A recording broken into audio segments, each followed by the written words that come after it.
Hello and welcome to the Mindset and Self-Mastery Show. I'm your host, Nick McGowan, and on this show, my guests and I unpack the stories that shape us and the lives that we lead on our path to self-mastery. So, let's not wait any longer. Let the games begin.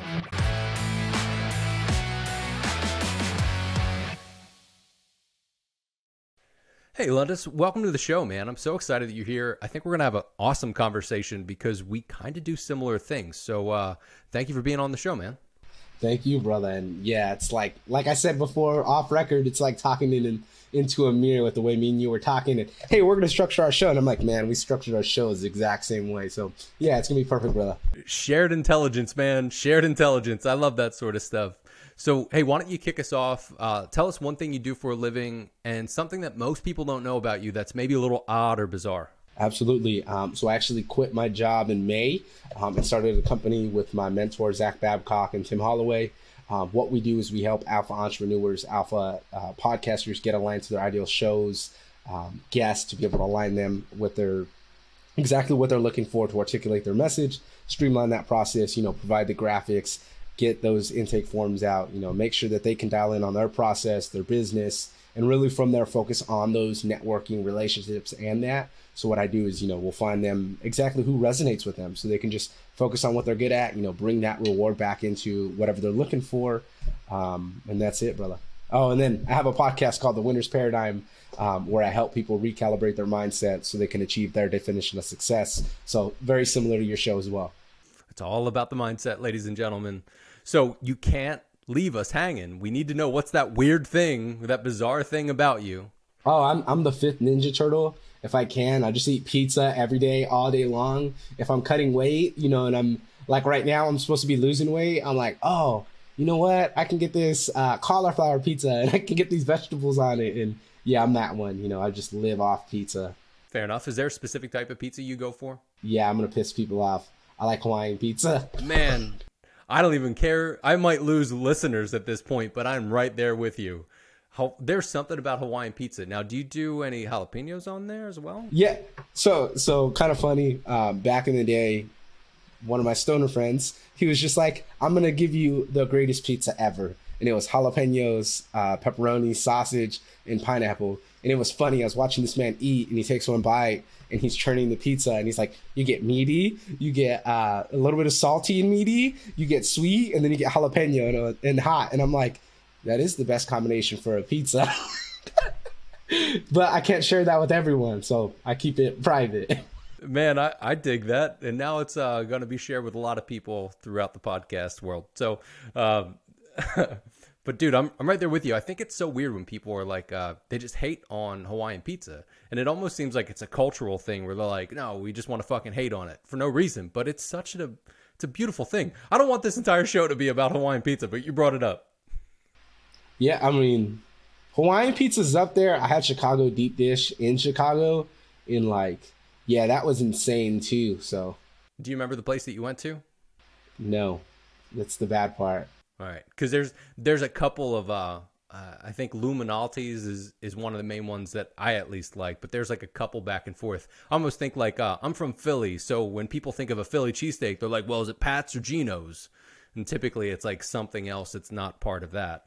I got to make my way. That's another thing I love is Philly cheesesteaks, and I haven't been to Philly. So that's the one thing is I have some buddies from over there, and they're like, bro, they're to die for. And I had one buddy that was stationed with me in San Diego, and there was this spot by the beach, and we're in there. And then I was like making fun of him because he's from Delaware. And I was just like, oh, he's from Delaware. He's not even from Philly. And then the owner's like, I'm from Delaware. I was like, no way. I was like, two of them. All right, so now that you brought that up, I'm potentially going to lose some other listeners. I hope I don't lose the entire audience at this point. But one of the best, if not the best, Philly cheesesteak actually comes from Delaware. There's a small town outside of Delaware called Claymont. That Claymont steak shop is the best. That's what I've heard. Best right outside of Philly. But most people, they're like, oh, it's not a Philly cheesesteak if it's not from the city. Like, it's a whole different story. A whole different story. I'm sure you have shit like that where you're at. So you're in California. Are there things like that where you guys are super picky about it? So I'm gonna say it's kind of weird. So like I'm from Fresno, California, so it's the center of California, and like there's nothing really good about it. But taco trucks, like the fucking taco trucks over there are insane. Like I've never been to Mexico, but I've had authentic Mexican food because I have friends, family from there. And yeah, like that's the best thing ever. Like any type of meat you want, like tripas, you know, if you want whatever, like they don't have that in San Diego. So that's why I say it's like I moved to San Diego and I'm like, what the hell? They don't have it here. And then I go somewhere, it's like $8 a fucking taco. And then if you go towards the border, of course, all that stuff's going to be there. But that's what I find so funny. And then recently I actually went up to Anaheim by Los Angeles, and over there's tons of taco trucks. So I was like, you know what? The one thing I missed about home, I can drive an hour from my house now and I can go get it. So that's my new thing that I'm happy about.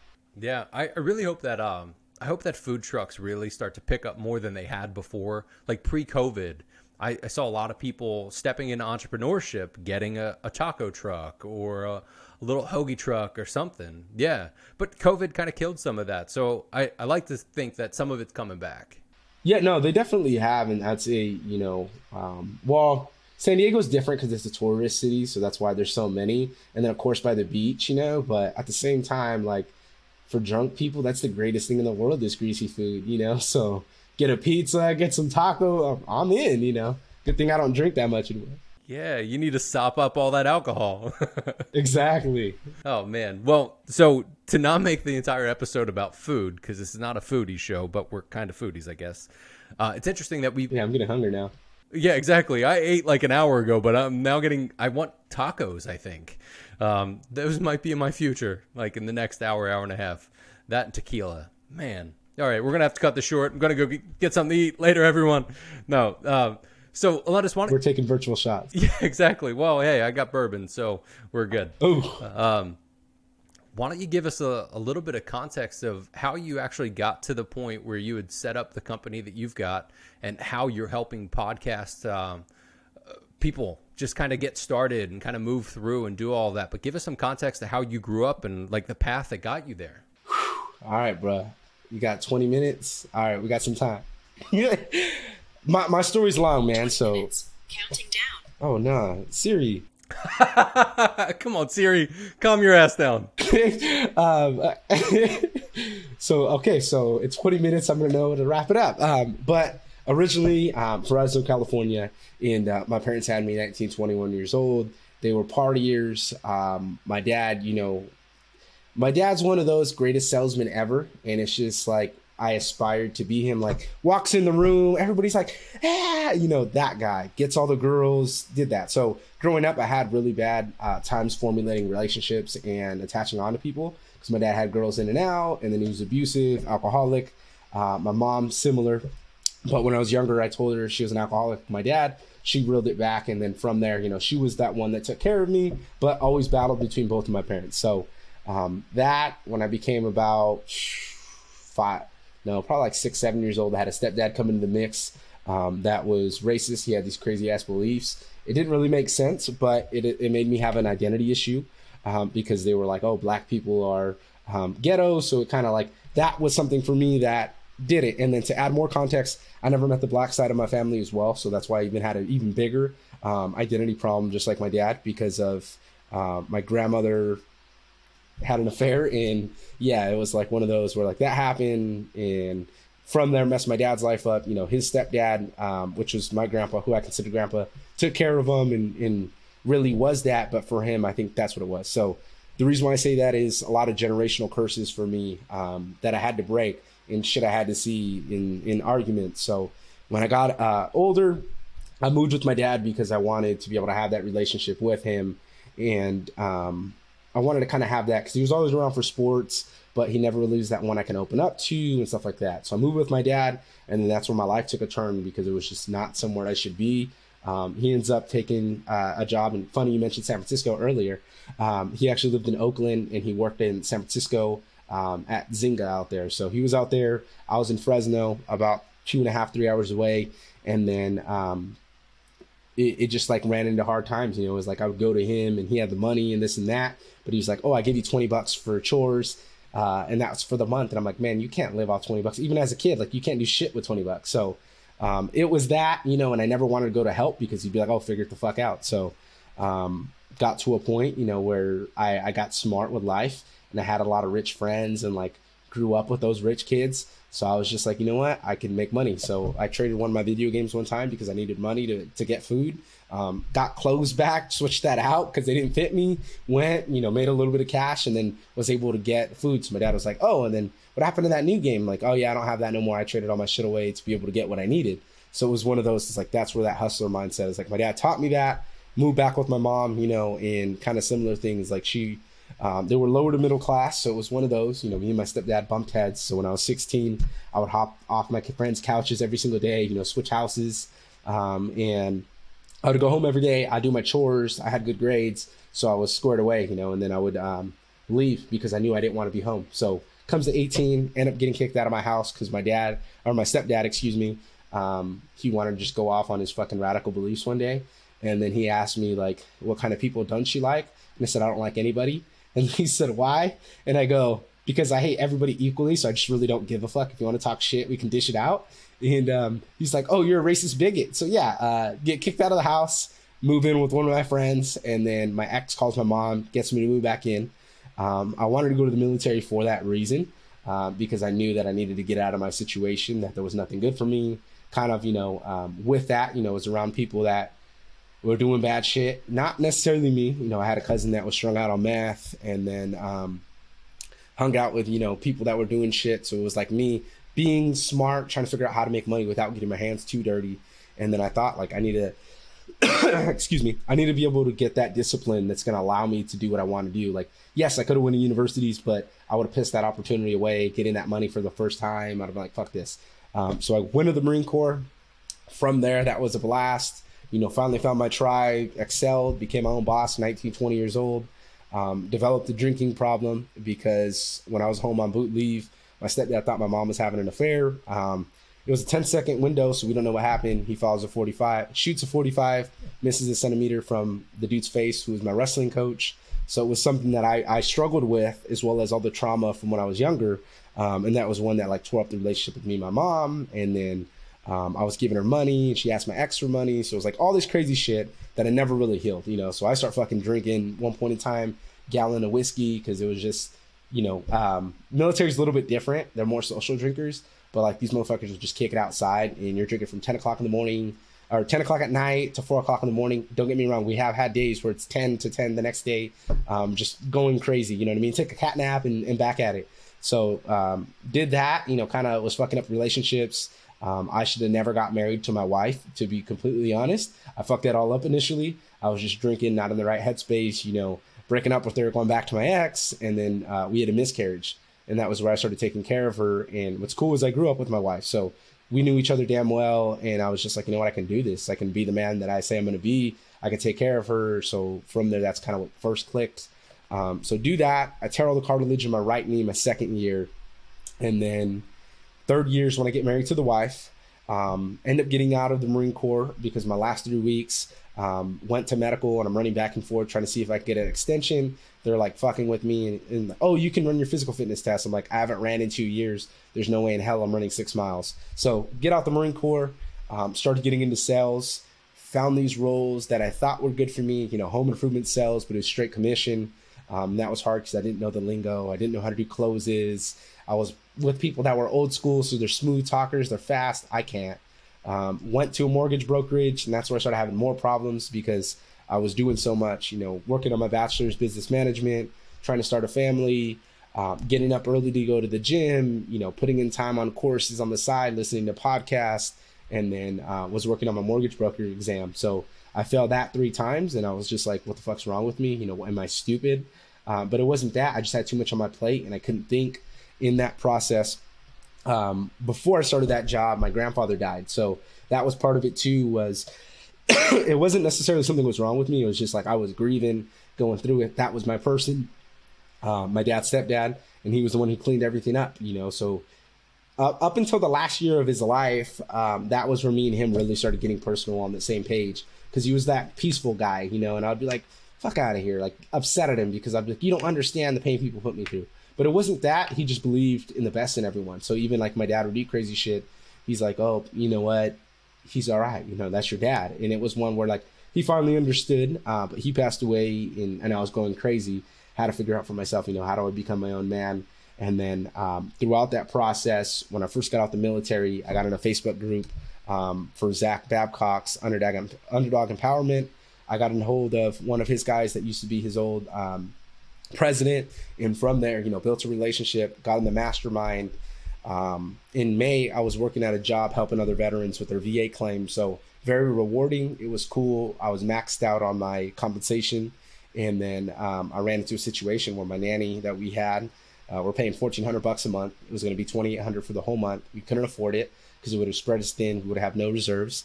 And from there, what happened was I ended up quitting that job because I let them know and said, hey, here's my corrective action plan. I have my daughter. I need to be able to watch her during the day because we don't have childcare anymore. So I was literally holding the fucking baby and making sales calls. And my boss comes to me, comes sideways. Is your heart still in it? Is this really what you want to do? So I go back to the mastermind. I go, hey, Zach, this is the shit that happened with my job, bro. Like, I'm so fucking pissed.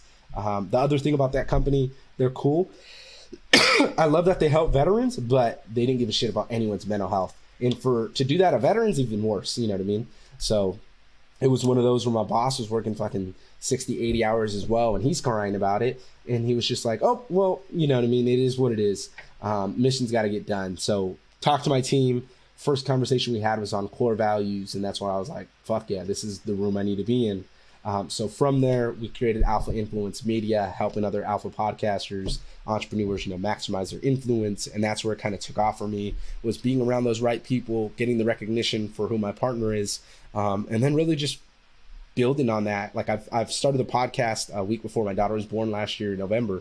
I started the podcast because I was just like, you know what, all these things that happened to me, how I grew up, how I thought, my stepdad almost shooting the coach, like that shit brought violence again, and I wanted to fucking come at him. And it was all these things to me that I was just like, I'm fucked up. Kind of like how you said, we have these experiences and we want to be able to inspire other people and say, hey, this is what you can do. So for me, kind of having that podcast reeled it in, and then being able to surround myself and align with the right people definitely changed my life around. And it's one of those for me, like had 4 close friends die. I just had one that passed away the other day. And it was one like, man, that could have been me, so I'm just really grateful that I've got through those things. And that's why I'm really passionate about talking about it. It's like, I fucking been there. I've been there where you have no money. I've been there where your family don't support you. I've been there where you've been robbed of money from your own family. Like everything you can think of, I'm that guy that no one gives a shit about. Like I have a couple close friends and family, and my family's like, oh, you don't like anybody. No, it's just no one invites me to functions. No one cares. You know what I mean? No one takes that time. So that's why it was. And it was that internal switch in my head that I'm like, I don't need this. I'm better. I can just keep going. But then you run to that point eventually where it's like, man, what are my relationships like? So it was awesome, when I started the business, because that's the first conversation, core values. And I was able to see like, man, I really got to harness all these things, but make sure that I'm really living that. So that's my main objective now, is just building those relationships, kind of like with you, brother, and really getting to know people and sharing those experiences. Because I feel like when we do that, then people are like, man, you've been through shit, you get it done. Somebody thinks the way I do, because I know for a long period of fucking time, it was very difficult. And even when I talked to my mom, I didn't know how to articulate it, but what really came out was like, I didn't get through all the trauma and shit I needed to get to. So that's why I wasn't able to talk, and why I was shutting down and having these, outbursts and being reactive. And it wasn't something was wrong with me, or it wasn't that I'm an introvert and can't click with people. It's just I'm all about energy. So if you're talking about bullshit and drinking, well, I don't really drink as much anymore. So it's like, yeah, I can do it socially, but I'm not going to be there just pounding beers and being that guy I used to be, So that's a little bit about me. That's why I put that timer on, brother. Man, how much time? Where are we at now? You got through that. Hey, 12 minutes. Nice. Well, man, as you're going through it, you're hitting on different things where I'm thinking, holy shit, there's a lot just within some of those pieces. And you're like, yeah, and then he shot a gun that basically went right past his head, and that fucked things up. And then I tore my leg or something. I'm like, how the fuck did we get here? Like, you're just going from bit. Exactly. That's why I told you it's so long. So to everybody that's listening, you're probably going to have to go back and listen to at least the first 20 minutes of this to be able to get that, and then just slow it down a bit. But for the rest of this episode, I want to kind of peel out some of that stuff, because as you and I both know, having these conversations, and even the internal fucking conversations that we have with ourselves to be able to fix ourselves and make sure that we're good, most all of it stems back to childhood trauma. It's not like something that happened in your 20s or 30s that really, really, really fucked you up, unless it was crazy traumatic, because most of it is stemming from when you were 6 or 7 or when something crazy happened. Yeah, I love how you said that, because I heard something yesterday and it was about that. It was like everything that happens in the first 7 years develops who you are as a person. And it's wild to actually really let that sit in and like set into who you are, because if you really think about it, the person you are now, at the core of who you are, was created back then. And if you get to the problems, the bullshit that you're still working on, that you're still going through, I'm not even talking about the things that you're talking to your friends or mastermind group about, but even the stuff that is part of your secret life that you go through, it probably all comes from that childhood trauma. Am I right? Absolutely, brother. So when I really looked at it, and that's why I said, I should never got married. I was being a dickhead. You know what I mean? Like, I was going back to my ex and drinking and partying, because when I party, I become the coolest dude in the room. You know what I mean? I actually said this on Facebook today. I said, I turn into fucking Hulk Hogan and Macho Man. And I'm like, oh yeah, brother. And get that whole thing going. So everybody's like, oh, we fucking love this guy. And I'm that guy. You know what I mean? So it was like, why did I get that way? Why did that? Because maybe my dad has that. And that's exactly. And it's the generational curse, like fucked up shit happened to them. So we went down, and that my mom, on the other hand, daddy's girl. So he gave her what she wanted. She acted away. So she needs power over people. And it's one of those where it's like, where's the accountability come from? And for me, two big things, it's like they can't fucking be accountable. So to this day, I don't have relationships with my parents like that, because they can't hold themselves accountable and really stick to it and be about the shit they're saying they're going to do. I catch them lying. They don't want to do it. They want to point the fucking finger. They want to cross the boundaries. So like earlier, I told you I was talking to a therapist, and it was one of those. And I'm like, some people don't, you set boundaries and they just keep violating them. And then we're the problem when we say enough is enough, So it was that. It was, as a young kid, my dad used to beat the shit out of me when he was drunk, and I'd fucking look at him. I knew. So I was smart, good thing, right? I was able to be observant. I'm overly observant. I can look at situations and know how to survive. Bad thing. That's also bad, because I overread situations if I don't know. Definitely with people, you know what I mean? Is I pick certain shit up. So it's like that. And then the environment that I grew up in, with like walking down the street and looking at somebody crazy, and now you guys are fighting. It kind of like, when I met certain people, it was like, what the fuck this dude say to me? And it's just like tonality, so it's funny. It's like me and my partner Tim were talking about that. He's like, you have a tonality problem, but you were in the military and were successful. And I said, yes. I go, the difference is when it's somebody of higher stature, I know not to talk back to him. But if it's someone lower, I'll jump all over him, and I'm like, that was my problem as a leader. So it was identifying those things, like you said, like all that shit as a child came out when I got married. Why? Because I really don't care about family. You know what I mean? I didn't have that. I care about my immediate family and doing everything I can. But I look at your values, relationships, what you're doing.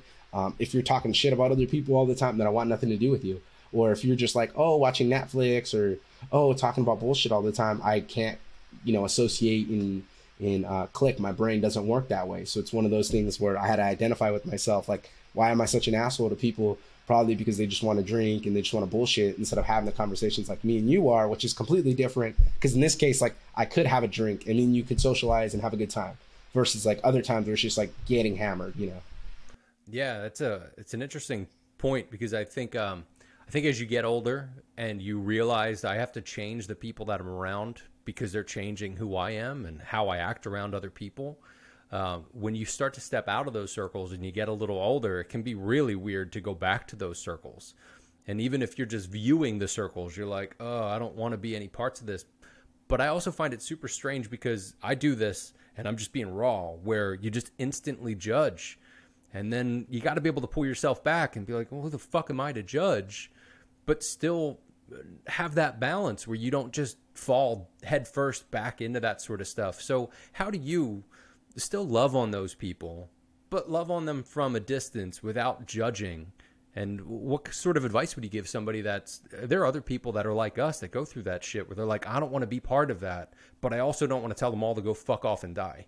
Damn. I love that. Yeah, I used to do that. I used to tell people to go eat a dick. And then I realized, or a whole bag, whatever you want. yeah, I can't be just telling them that. Honestly, what I grew, and this is something I learned young. One of my friends, I used to sleep on his fucking couch all the time. And when I started, getting into self-development and working on myself, and I got in the military, he's like, you changed and you don't like this and that. And it's like, man, I just outgrew the shell. Like, I see everybody doing the same shit for the past 20 years. Why the fuck would I want to repeat that? You know what I mean? Why am I crying about a fucking money problem when it's my lazy ass that doesn't want to put in the work after work and shit like that? If there is no money problems, like, honestly, if you're not at a position where you're, not able to, if you're unable to work, or that's an excuse. And that's not an excuse, but that's a disability, and that's why, But if you physically can fucking work, then get your ass out there, and that's the way I perceive it. So me and one of my friends, stopped being cool. And I was just like, you know what? At this time, we're not aligning and we're not on that same page. So I'm no longer going to be pressing my energy towards you and working on that. Like, I love you from a distance, but that's it, Some people I tell get fucked, but I wasted so much energy doing that, So now I'm just like, man, we're not seeing eye to eye in that. It's not that I don't like you. It's just like, man, I got my own shit. I got a daughter now. You know what I mean? Everything I do, she's going to grow up and watch because I've seen this shit. You know what I mean? So it's like, if I can't be that, if I can't do that, like, one of the things, and it really brought perspective to me, is like, I'm in a mastermind and it's about being a better father and a better husband. And everybody talks about, like, a couple of the guys in there, they don't have fathers. So they say, like, I wish as a kid, like, my father would be there at the games. Like, I was the opposite. My dad was chewing my ass out. You're fucking shit. You fucking suck. Wake the fuck up. And it was just like, I hated him for that. You know what I mean? He drove me to hate sports. So it's like, I understand that. So obviously I'm not going to do that to my kids. And I know how it is. Like, when your parents say, oh, I'm going to stop drinking. And then you catch them with the beer and they're like, oh, that's one beer. And one beer turned into the next 10 years. And like, I've been there, you know what I mean? So that's why I say, like, you really got to be cognizant of who you have around you. But again, like that quote says, like, you're the sum of the best 5 people around you. It's absolutely true, because if you're around fuck ups or you're around people that aren't doing what you want to do, it's not going to bring you anything. But when you take that and you get around the right people, or, in my case, like, and I know you could speak for it too, like, interviewing 6-figure, 7-figure entrepreneurs, like, they care about relationships. They care about what we're talking about and healing the shit we're talking about, because that's way more volume than learning business. Because you can always learn business, you can scale your business, you can make however much money you want, but it's never going to solve those problems me and you are having if we never heal them. And that's one of those that I was like, man, spoke to me, because it's like, yeah, I was doing the same shit my parents were doing and I was complaining about it. And it's like, fucking change, So I made it a priority to change. I made it a priority, to be the man I say I am. Yeah, that's big time, man. And the accountability on your own is huge. But you also touched on the awareness. Like, if you're not aware of the problems, then how the fuck are you supposed to do anything about any of the problems? Because you're unaware of it. So if you think of you being aware of it and then starting to actually make those changes, I want to call out the audience, because I know that there are people that listen to the show that are actively going through that are in that kind of metamorphosis phase, in a sense, where they're growing into that next level. And not to say like this is a tier system sort of thing, but you and I both know that you go through different levels of growth, different awakenings where you're like, holy shit, the world just opened up and now I'm doing these things. That initial wake up, when you start to look at the friends group and the people that are part of your 5 and you start to shift them out, that can be tough for those people. I know it was tough for me being in that spot where they're like, what, fuck you, you think you're better than me? It's like, no, I don't know what to think. I'm just trying not to just drink my face off constantly or just live here and do this thing. But being in those spots can be difficult for those people. So to look back at what you had done as you went through that, what sort of advice would you give somebody that's actively in that space right now? So I'm going to do 2. I'm going to give you a example that happened to me and that gave me perspective, and then I'm going to say it. So I'd say in that case, look at it and look at what the person is doing. And I know you mentioned judgmental. Nah, everybody judges. You're always going to judge. You judge off actions, you judge off whatever. And that's what I'm really about. So the example, I was on deployment out in Kuwait. And one of my fucking dumb fuck friends, and this is why I stopped kicking with him. He's the one I told you, he's from Delaware. This guy, love him to death. He's just a fucking idiot, right? And the reason why I say that is he says the dumbest shit And like, if you were to get in trouble, he points the fucking finger in that, you know, so he doesn't make weight, right? So that is a problem. That is a him problem, because I didn't fucking make him to eat that fucking Philly's cheesesteak or whatever the fuck he ate when he went home, you know? And in Wawa, because he always talked about how great that is. And that is a staple there, yeah. yeah. So he would say that, but so this guy doesn't make weight. So we're in the smoke pit one day because my boss was smoking a cigarette, and then she's like, "Hey, Perez, get over here." And the first thing this dude goes is, "Havens is fat," and I'm just like, "Man, what the fuck?" You know? And me and her, she pulls me aside after. "Why are you friends with that guy?" And I'm like, "Oh, because we're cool and like we're the same rank." And she's like, "There's no fucking reason in any world that you should be cool with him." She's like, "He just pointed the finger at you in that." And what he didn't know is I lost 25 pounds when I got out there, because I went on a 6-week fucking drinking binge every single day before deployment. And it was very fun, but it was not fun losing the weight in the heat out there, and just fucking having the thick sweat. And I fucking hate it. That's one thing I hate about alcohol, is just like the thick sweats, you know what I mean? When it comes out. Yeah, what a gross thing. You're totally right, but what a gross thing where you're like, it feels sappy. This isn't right. Yeah, and then you take a shower and you still feel like shit and you still are sweating. So, yeah, that brought perspective to me, because it really showed life in that. Don't get me wrong, I had some friends like that back home and so forth. And I have one dude that, like, I lived on his couch and I fucking do anything for him. And it's still to this day, because he makes it a priority to check up on me. And I make the same thing for him. When we had a miscarriage, he was there. You know, when we had birthday parties, he has a daughter too that's like 4 years older than mine, so we make it a priority, you know. So it's really separating that. But you got to look at what people are doing, and it's like, all right, if they're drinking all the time, if they're saying that, you know, if they're saying they're going to be good, or, you know, maybe they're like, oh, I'm going to settle down, and they're out here hooking up with everybody, and then they're giving you bad relationship advice. Or in my case, like going to divorced people asking for marriage advice. Like, I don't know what the fuck I was thinking for that. Now it sounds so foolish, you know. But I thought maybe if their shit's not going right, they're going to give me good solutions to fix mine. Yeah, that was wrong, you know. So it's really judging, and that's what you're doing. You know, you have to gauge it, and you have to see where they're at, and you have to see, you know, like, I'm over here writing a paper and somebody's calling me a fucking square for reading a book on my off time. And it's just like, man, I harness all my energy. I'm working my ass off to make this happen, making my dreams happen. So yes, you know, I am a square. I'm not going to get out anymore. I'm doing this. But then you're looking at your friends, and you're like, all they're doing is partying and they're bitching about their situation.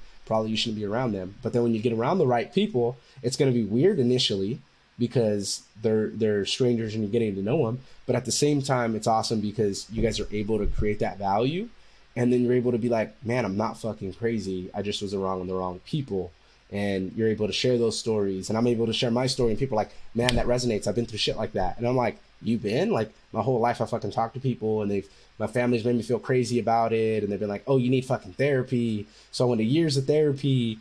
And it's like, I still can't, you know what I mean? Be able to talk to certain people about things because they don't understand it. So it's like, when you get around those right people, it's going to feel weird, but just keep doing what you got to do, because again, you know, you're not working on those old people and not that, you know. It's kind of like the people, perfect example. I was talking to a 7-figure millionaire yesterday, Tony Watley, and he said, he's like, do you ever post pictures of you being at the gym and putting in work? And I was like, no. He's like, you should. And I was like, why? He goes, because you're trying to tap into and motivate those people who need it. So he's like, those people that don't, you can like tell them fuck off, you know what I mean? And if they want to be like, oh, you're a douchebag, you post at the gym, probably because their ass ain't in the gym.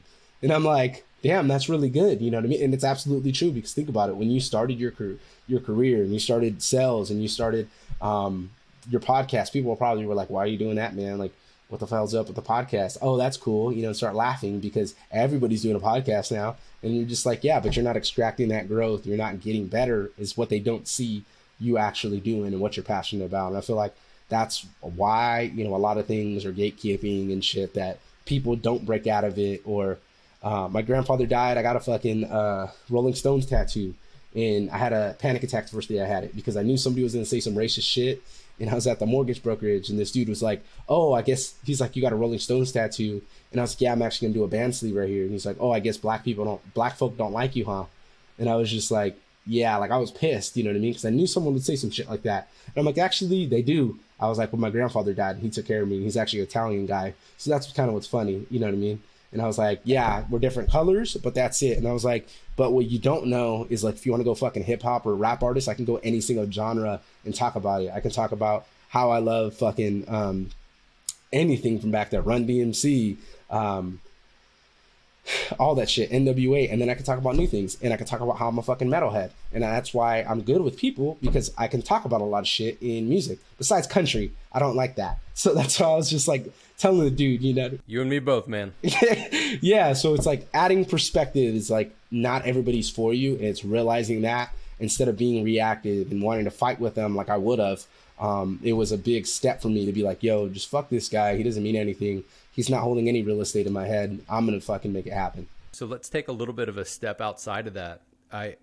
In some ways, I'm a little jealous right now of the audience, because they get to listen to this and be that third person, hearing me, hearing you, and going back and forth, and they can think of things outside of us. But if we look from their perspective, or even a little further from that, and be able to look at what happened, those people that are typically shitty people have shitty things going on because they're making those shitty decisions. Now, granted, we all make terrible decisions at times, and some of that's just how you learn, you grow. There's certain people that will make decisions over and over and over, and they don't understand why things aren't changing, which is basically the definition of insanity. But then they'll try to pull other people down. But if we take that look from the outside perspective and look at these people, any sort of fuel you give them or any sort of attention you give them is almost just a waste of your time, but can be a big ego push. So have you found that there are times where your ego's kind of swelling out, where you're like, fuck this guy, I want to tell him 5 different ways to go fuck himself or whatever, but that's really not you, it's an ego thing. So how do you pull that back without fucking tearing the guy's head off or playing his bullshit game that you really just don't need to play? You know what's funny? And I would have answered this and been like, oh, ego this or that, and now I got better perspective. My mentor, Zach, business partner, he just dropped an episode yesterday talking about Ryan Holiday's book, how he says ego is the enemy. It's ego is not the enemy. And I was like, what? You know what I mean? Why ego is good? No, excuse me. Let's go the bad first. So yeah, there is those times you want to say fuck off, right? But at the same time, you're no better than them if you were to tell them to fuck off. Why? They're getting a reaction out of you. Perfect example. I work my fucking ass off to be the best dad I can be. I work my ass off so I don't want to fight people. But my dad says some shit and I want to fight them all the time. And that's something I want to do. Why? Because he kicked my ass. And now he kicked my ass, but I can fight back. You know what I mean? So it's like all those, you know what I mean? We drew knives on each other in Christmas time one year. Like, he wanted to fuck with me. And I was just like, I'm not the one to be fucked with. And it was one of those, everybody's like, oh my, you changed. I'm like, nah, I just grew the fuck up. Like, I will die behind what I stand for, you know? And I mean that literally. So it's one of those, you know what I mean? You got to do it. Ego's good because it keeps us alive and we're able to know it. And ego's good when we got to hustle and we got to make shit happen for ourselves. And when we realize that we got some fucking problems we got to work on, that's your ego. You know what I mean? Your ego's the one pushing you to be like, hey man, you got to get those reps in. You got to fucking do this.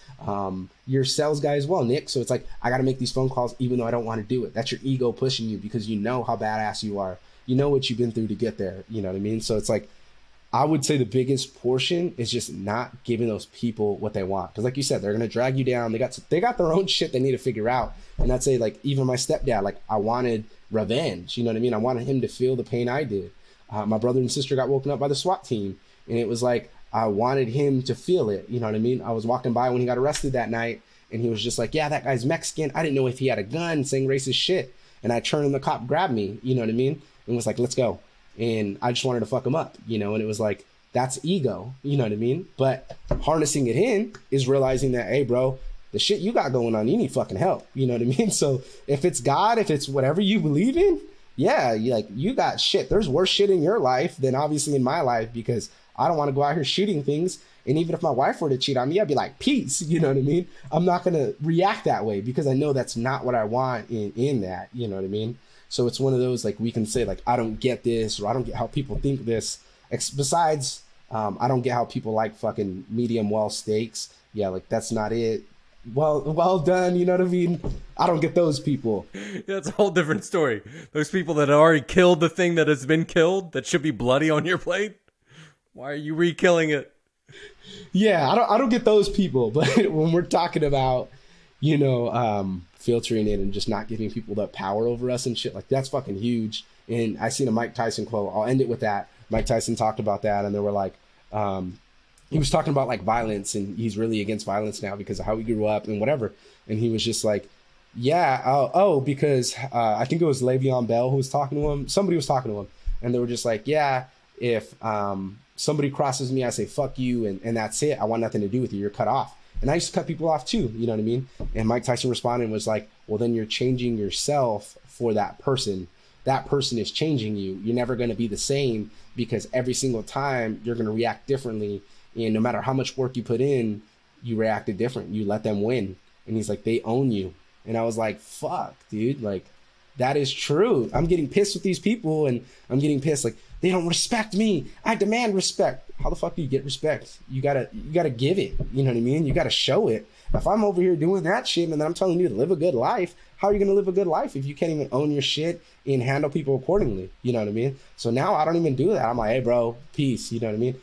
Yeah. So that's why I was following up with the ego and saying that, that's why we get reactive on things, because it's emotional context behind it that we're trying to feel, but essentially we're not when we're not being ourselves and not doing what we got to do. Yeah, makes sense. I find it interesting how we can look at things differently from different perspectives. And I've always kind of liked looking at things from a third party, because I know I can see it from my side. I could potentially see it from your side. But what the fuck does this look like from the outside? And how can I sit in that spot and be able to look at that? So even when we look at ego or really anything, there's so many different layers and levels and different surfaces even and sides to it that somebody can look at it from one angle and it can be a little different. I think it's really how we use it, what we do with it. Any and all things are, for the most part, a tool for us to be able to use. But we got to find that balance. And it sounds like you found some of that balance as you've gone through. And I'm sure there are moments where you've been like, you know what, dude, fuck you and fuck everybody else and blah, blah, blah. And then you pull back and you're like, that was probably not the best way to go about that.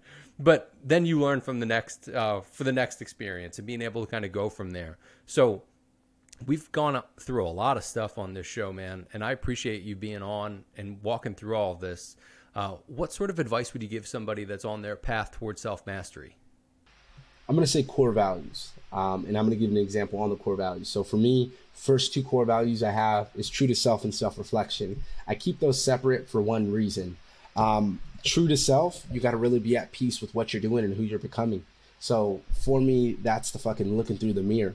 And the self-reflection part's the journaling. And it's fucking writing it on a piece of paper. And it's having the conversations like me and you are, having that outlet and realizing, you know what, it's okay to not be okay. It's okay to be upset. It's okay to process emotion. It's okay for that. It's okay that maybe you thought some way, or like, for example, a lot of people, they have anxiety, they have depression, but then their parents don't believe that shit because that didn't exist when their parents were younger. So it's like their parents don't mean to argue with them. They just don't understand that. You know what I mean? So you got to figure out some way to convey that message. But that was something I went through as well, where I'm like, I feel depressed. Why do I feel depressed? I don't know. You know what I mean? And then it was really like all these things were bothering me, the relationships, the not getting respect, stuff like that. So hone into your core values, figure out what's important to you. So for me, it's true to self, self-reflection, transparency, holding yourself accountable, adaptability, learning and application. And I use those every single day. I hold myself to that standard. I look at it and I make sure that I'm transparent with it. So I'm going on this podcast and I'm telling you what's on. That's why I like transparency too, and make it a factor. It's like, yeah, I can put those first three into one, but at the same time, it's like, no, I make sure it's a step, because I need to be able to convey that message. I need to be able to tell you, hey, you got to adapt. Sometimes you got to do shit on the fly, or like we're talking about friends. It's adapting, you know what I mean? It's learning to be comfortable when you're not comfortable, learning for the new environment. You just learned something, so now we got to apply it, you know what I mean? We got to put this evidence in. We got to put some more fucking research in. We got to make sure that if we read a book, you take the one thing from this podcast that's going to help you get to where you want to be. Absolutely. That's great stuff, man. So again, I appreciate you being on the show. Where can people find the company? Where can they find the podcast? Tell us your links. Absolutely, brother. So I'll send you the link for my landing page if they want to book a call and be able to get connected so we can get them aligned with the right shows. And then my podcast, it's easy now. It's thewinnersparadigm.com. So you can go on there. You can see my blogs that I post. You can be able to listen to the podcast, look at our guests. I'm going to have you on as well because I love to interview you. We had a great conversation. So good and bad. Bad thing, you signed up for. We're going to have a couple episodes together. So good job, I'm in, brother. man. But yeah, man, you just hit me up there. Social media is the winner's paradigm. And yeah, I really just like diving in on this, or on Facebook. I dive in every single day in these things and talk about mindset and kind of where I'm at, in the journey, so people know they're not alone. They can overcome their shit. They just got to do a little bit of work. That's awesome, man. And all those links will be in the show notes, everybody. So feel free to check those, subscribe, and go check out his show as well. And at some point, there will be another conversation with he and I on that show, and probably back on this one. So again, Alundas, it's been awesome to have you on, man. I appreciate it. And I'll talk to you soon. Talk to you, brother.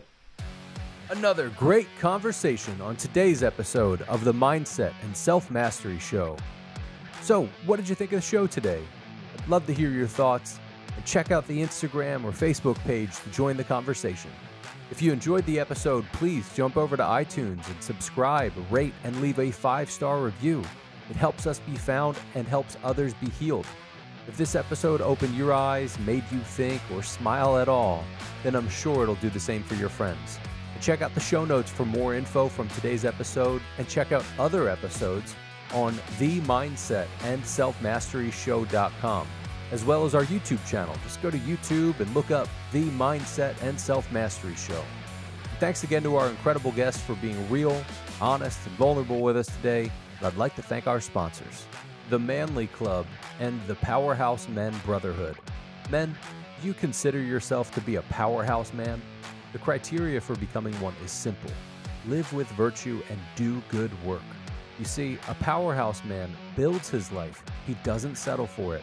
He attacks mediocrity at the root, and that's exactly what we do in the Powerhouse Men Brotherhood. Visit powerhousemen.com. That's POWERHOUSE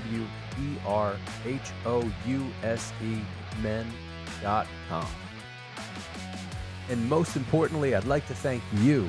Thank you for hanging out with us today. Your support means the world to us. And with that, remember, your mindset matters, and so do you.